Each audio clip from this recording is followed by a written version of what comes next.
Iran ಅಧ್ಯಕ್ಷ ಇಬ್ರಾಹಿಂ ರೈಸಿ ಪ್ರಯಾಣಿಸ್ತಾ ಇದ್ದಂತಹ helicopter ವಾಯುವ್ಯ ಇರಾನ್ನ ಜೋಲ್ಪಾದಲ್ಲಿ ನಿನ್ನೆ ಪತನವಾಗಿದೆ ಅಂತ ಇರಾನ್ ಅಧಿಕಾರಿಯೊಬ್ಬರು ತಿಳಿಸಿದ್ದಾರೆ. ಪ್ರತಿಕೂಲ ಹವಾಮಾನ ಹಿನ್ನೆಲೆ ರಕ್ಷಣಾ ಕಾರ್ಯಾಚರಣೆಗೆ ಅಡ್ಡಿಯಾಗಿದ್ದು, ಅಧ್ಯಕ್ಷ ರೈಸಿ ಜೊತೆಗೆ ಇರಾನ್ ವಿದೇಶಾಂಗ ಸಚಿವ ಹುಸೇನ್ ಕೂಡ ಪ್ರಯಾಣಿಸ್ತಾ ಇದ್ರು ಅಂತ ಹೇಳಲಾಗಿದೆ.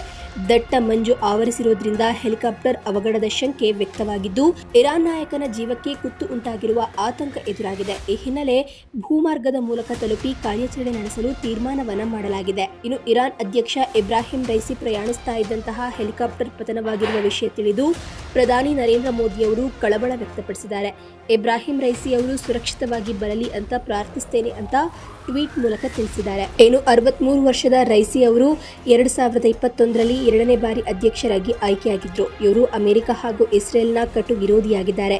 ಜಾಗತಿಕವಾಗಿ ಕಟ್ಟರ್ ಮುಸ್ಲಿಂ ನಾಯಕನಾಗಿ ಗುರುತಿಸಿಕೊಂಡಿದ್ದಾರೆ. ಈ ರೈಸಿ ಈ ಹಿಂದೆ ದೇಶದ ನ್ಯಾಯಾಂಗವನ್ನ ಮುನ್ನಡೆಸಿದ್ದಂತಹ ಕಟುವಾದಿ ಈತ.